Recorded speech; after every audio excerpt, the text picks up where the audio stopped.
Hi guys, I'm going to show you how to make presentation for an image competition image. This is just going to be basic presentation for those who don't know how to do that. Or maybe it might be a better way than you do it. When I first started doing this, I did it the most complicated possible way. I had no idea these little shortcuts even existed. So what presentation is one of the 12 elements of a merited image. And why that's important is because you need to present your image as a finished piece. And presentation is a way to do that. It's like looking at a matted framed image versus a 4x6. A matted framed image or a matted image looks way better than a 4x6. So we're giving the digital equivalents of that to the best of our ability. How complicated and how simple you get is all a personal choice. There are people that make really gorgeous mats that look just like a frame, and I know there's some people that even that literally mat their images and then photograph them and turned in the photograph mat. Whatever you want to do works, but if you don't know where to start, let me help you.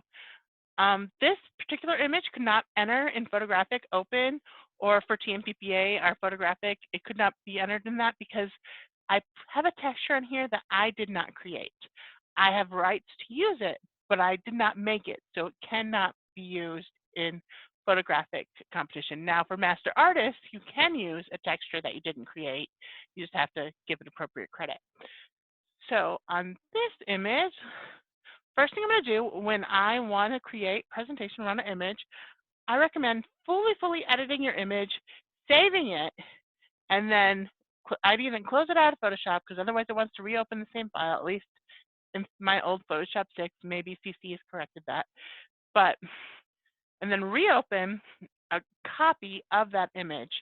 And I say, well, I use Lightroom, so I say open with Lightroom adjustments. So it just gives me the one layer.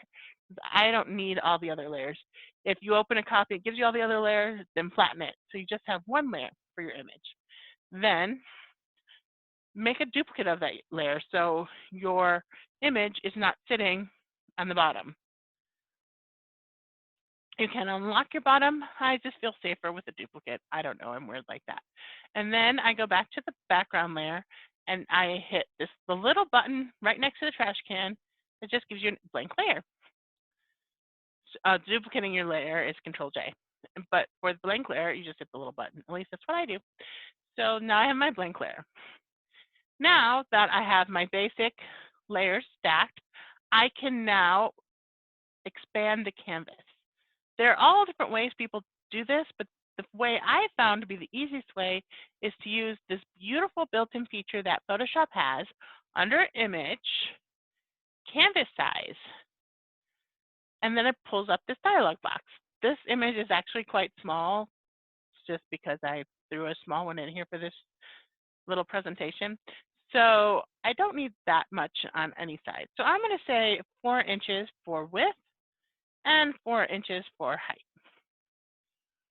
And if you make sure this is checked, so relative, this little dot thing, the arrows, means your image is going to be in the center and it's going to add the extra space to all the edges evenly. And whatever color, it'll give you choice of white, black, or gray, or then you can get complicated and other, but it's just easier, I think, to just go white and then add your color later. So then I hit OK.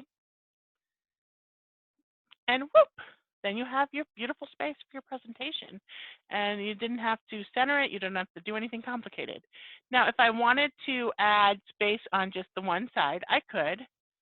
If I wanted to make like extra room here or extra room here or wherever I wanted, you would just, when you go back in, you can add more. Go back into canvas sized. You can just say, I want 3 inch, or I want maybe 7 inches on, so it goes on this side, and that would give me 7 inches over here, or whatever it is you want. I don't actually want that, so, well, hit OK so you can see what it does. So that's kind of what it would do.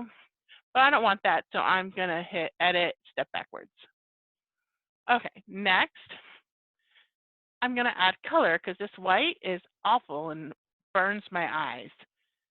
So I grab my color picker right here, and I bring it over to the image, and I'm looking for something that is maybe a little bit, I tend to go for darker colors from my image. I do want to grab it from the image, but this image has so much orange and beige in it that I don't want to grab from the green. So I'm going to grab from this dark part of the chair. And then I'm going to grab my bucket over here and make sure you have your blank layer highlighted, otherwise you will cover up your image, and drop it in. And that's all right. I mean, it could be better, but it's all right.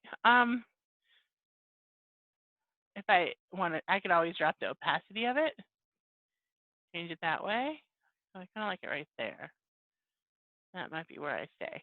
Or you could drop it, take your dropper again and find another spot and drop from that spot with the bucket. Whatever makes you happy. So then you have basic color. We'll say we're happy with this. So the next thing that's considered kind of standard with presentation, kind of like your bare minimum, besides having some sort of a color on there, is to add a stroke around the image. So we then click on our actual image layer, and then we come down here to FX. Click that, and we want a stroke. So we're going to add stroke. And then this little dialog box pops up. I'm going to click on the color, and then I'm going to grab a color from the image. I want like bright color. Her face is probably like the brightest, so I'm going to grab her face.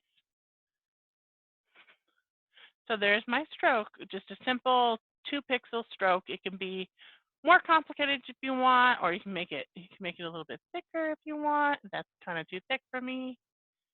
Make it a little thinner if you want. Maybe add an outer glow or inner shadow. Sometimes I like inner shadow. That kind of works for me. Makes it pop a little bit, makes it look like the inner shadow, makes it look like the image is behind the mat.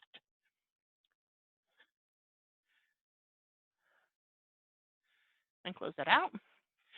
Then after that, sometimes if I'm so moved, I don't always do it, but this is a basic presentation.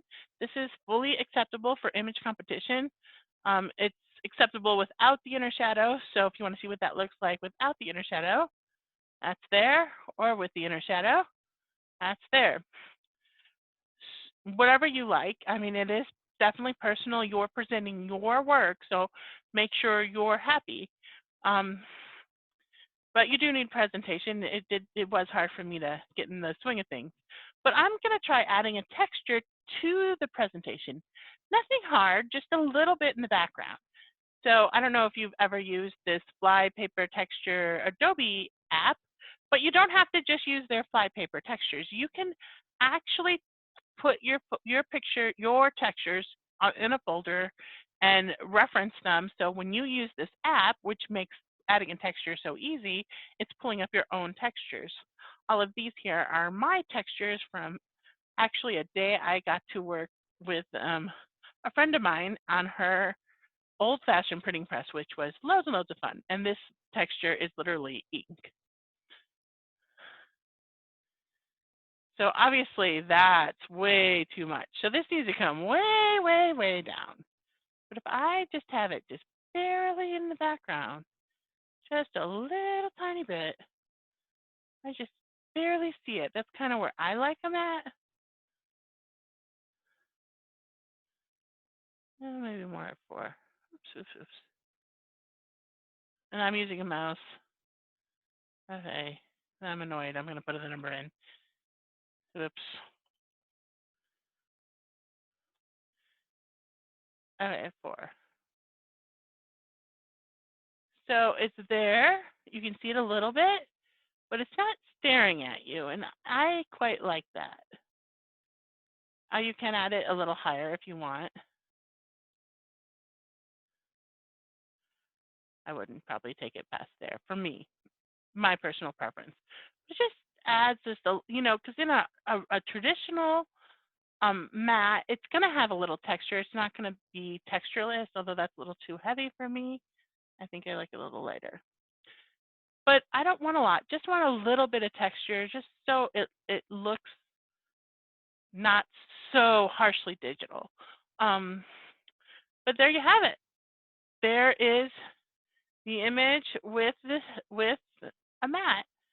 If you want to see what it looks like with, well, everything off, and then with everything back on again. So there you go, guys. I hope that was helpful. Have a good night.